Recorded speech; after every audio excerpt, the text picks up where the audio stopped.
discuss a little bit about some of the major ideas about colonialism in the United States.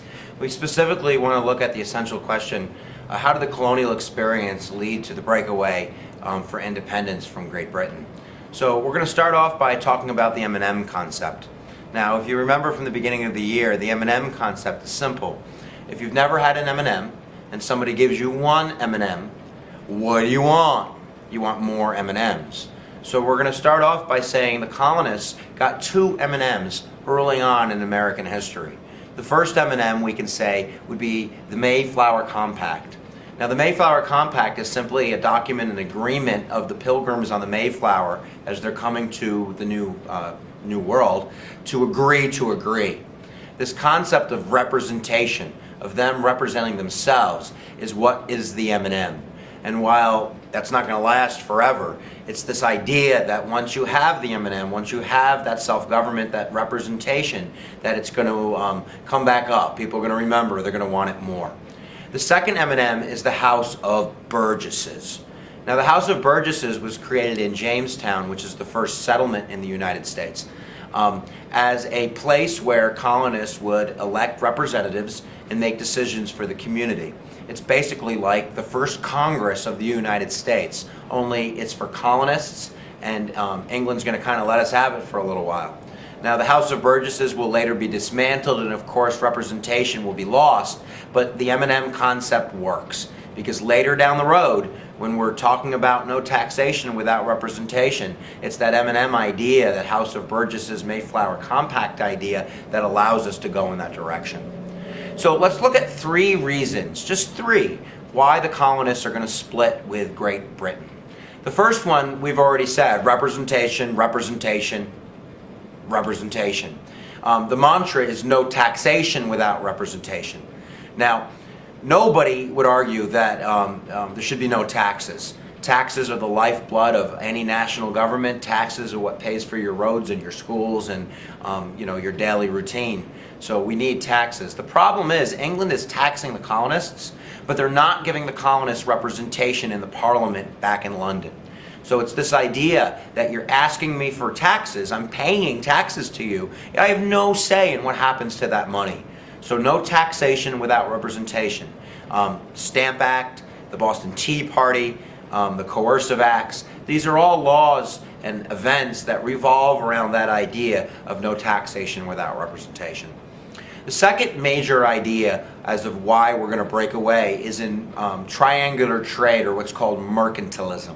Now triangular trade involves three locations, and this is how New World is being used to make a profit from Europe. So basically the triangular trade evolves starting in Europe, going to Africa to pick up enslaved human beings, to ship those enslaved human beings to the New World, where goods are manufactured, where raw materials are gathered. They are then shipped back to England in order to make a profit. So this mercantilism or triangular trade is just basically using the colonists, using it for their raw materials, using it for their human resource, their slave labor. So that's going to kind of anger the colonists, because they're not seeing any fruit of their labor. They're basically just being used. Now the third reason is natural rights. Now I haven't said this concept in this video lecture, but everything I've been doing can be traced back to an analogy of Ike and Tina Turner. Now if you know the old story, the story is that Ike Turner abused the superstar Tina Turner, that he hit her, he took her money, he took advantage of her, and over and over and over again he violated her natural rights. Her rights as a woman, her rights as a human being.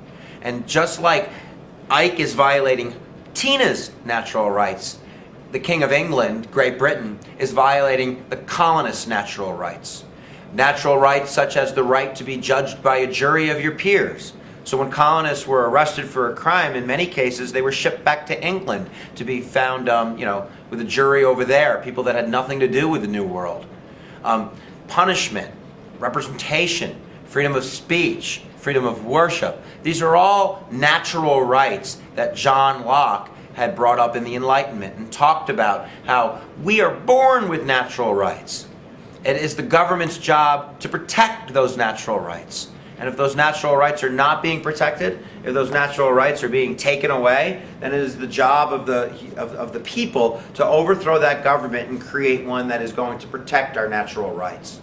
So when you look at triangular trade or mercantilism, when you look at the concept of representation and self-representation, you look at the concept of John Locke and natural rights, we could see 3 good reasons why Tina's got to get the heck out of Dodge. So right before Tina leaves, she needs to leave Ike something behind it. Tell him what's going on.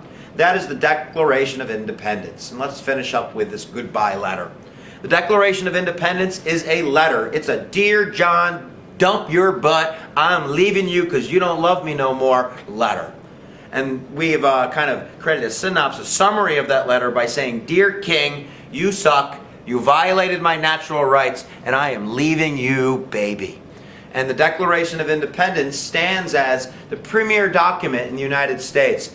It illustrates the idea that governments are of the people, consent of the governed, chicken and the egg. Remember, what comes first? Is it the chicken or the egg? If the egg is the government, the egg doesn't come first, the chicken comes first. And of course, the chicken is the people. You're the chicken, I'm the chicken. And the concept, again, is that the egg is laid by the people, the government comes from the chicken, and if the egg is rotten, if the egg smells, if the egg doesn't taste good, crush the egg and make a new egg, a new government, one that is one of the people, that is consent of the governed.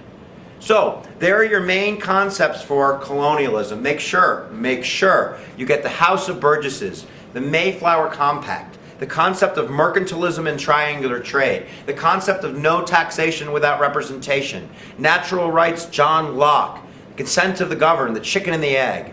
The next step is war, my friends. And the only thing that's keeping the people from war is they're afraid. So, when Thomas Paine writes that great book, the Book of Duh, or the Book of Common Sense, and shows Tina all of the reasons why she needs to put up her dukes and take out England, is in that book. And that's what's going to convince many Americans, not all colonists, but many, to support the revolution. So common sense will be what we end with today. Next, I guess we're going to fight that war and win it, and we're going to set up our own republic, a government of federalism. So that would be Mr. Hughes saying, over and out.